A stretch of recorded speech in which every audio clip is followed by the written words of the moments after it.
నమస్తే అందరికీ. నేను మీ రాజమణి. ఇప్పుడు నేను మాట్లాడబోయే విషయము మీర్పేట్ పుట్ట వెంకటమాధవి హత్య కేసు.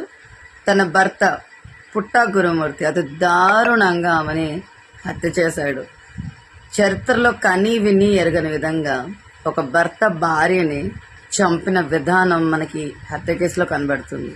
ఈ విషయంలో మీర్పేట్ పోలీసులు నిజంగానే మనం వాళ్ళని హర్షించాలి. ఎందుకంటే చాలా కష్టపడ్డారు. వెంకట మాధవి మృతదేహాన్ని పూర్తిగా మాయం చేశాడు ఆమె భర్త పుట్ట గురుమూర్తి.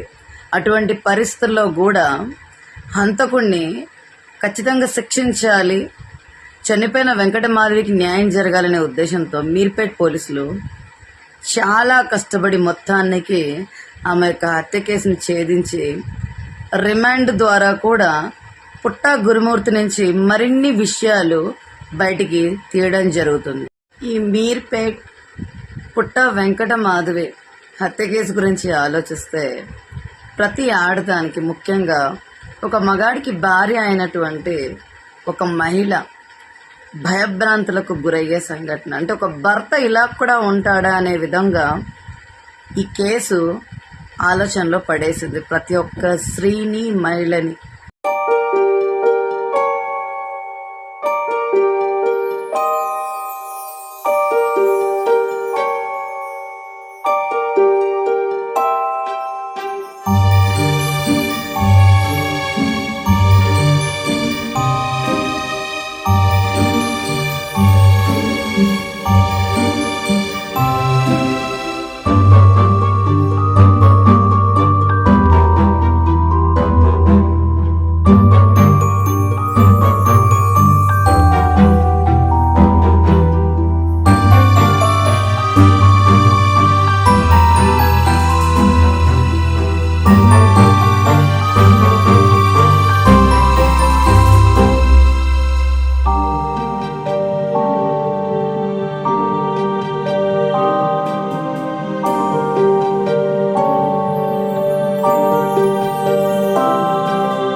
ఈ మీర్పేట్ ఘటనలో దిగ్భ్రాంతికి గురి చేసే విషయాలు ఏంటంటే, భార్య పుట్టింట్లో పంచాయతీ పెట్టిందని లేదా భర్తని క్వశ్చన్ చేసిందనే కోపంతో పుట్ట వెంకట మాధవి, ఎవరైతే మీర్పేట్ ఘటనలో మృతురాలుందో ఆమె భర్త పుట్ట గురుమూర్తి, ఆమెని చంపేయాలన్నంత కోపం పెంచుకోవడము, ఆ కోపంతో భార్యని ఎప్పుడు చంపుదామా అని ఎదురు చూసే విషయం కానీ, కోపంలో ఆమె తల గోడకేసి కొట్టడం కానీ, ఆమె స్పృహ కోల్పోయి పడిపోతే ఆ పడిపోయిన ఆమెని మీద కూర్చొని పీక నొక్కే విషయం కానీ, దాని తర్వాత శవాన్ని మాయం చేయాలి అనే ఉద్దేశంతో ఆమె యొక్క శవాన్ని అతను ఛిద్రం చేసిన విధానం అనేది కనీ విని ఎరుగని విధంగా ప్రతి ఒక్క మహిళా స్త్రీని, ఒక మగాడికి భార్య అయినటువంటి ఒక స్త్రీని భయభ్రాంతులకు గురి చేసే విధంగా, భవిష్యత్తులో ఎప్పుడైనా ఒక స్త్రీ భర్తని నమ్మాలన్నా కూడా నమ్మలేని విధంగా, అంటే చాలా వరకు భర్తలకు కోపం వస్తే చాలామంది భార్యలు సంసారాలు ఇంపార్టెంట్ కాబట్టి కోపంలో తిట్టాడలే తర్వాత కూల్ అవుతాడలే అనే విధంగా తీసుకొని భర్తలతో సంసారాలు కొనసాగిస్తుంటారు. కానీ ఈ వెంకట మాధవి మీర్పేట్ ఘటన తీసుకున్న తర్వాత కోపం వస్తే భర్త ఇలా కూడా చేస్తాడని ఒక భయాన్ని ఆడవాళ్ళలో కలిగింది. ఇంక దీనికి సొల్యూషన్ ఏంటి అనేది అయితే ఇప్పుడు ఈ మధ్యకాలంలో చాలా ఘటనలు చూస్తున్నాం మనం. బాచుపల్లి మహిళని, భార్యని అదే భర్త చంపేసి ఆమె యొక్క డెడ్ బాడీని కోపంలో, ఇదే కోపం, ఇప్పుడు వెంకట మాధవి పుట్టింటికి వెళ్తానన్న విధానంలోనే అతని భర్త కోపానికి గురై ఆమెను చంపడం జరిగింది. సేమ్ బాచుపల్లి ఘటనలో కూడా అదే జరిగింది. పుట్టింటికి వెళ్తానన్నందుకే భార్యను చంపేసి ఆమె యొక్క కాళ్ళు చేతులు విరిచేసి ఆమె యొక్క శరీరాన్ని మాయం చేయడానికి గ్యాస్ సిలిండర్లు కూడా అతను విప్పేయడం జరిగింది. సో ఈ రకంగా ఒక ఆడదానితోటి జరుగుతుందన్నమాట. సో ఇలాంటి విషయాలన్నీ కూడా విస్తుపోయే విషయాలు.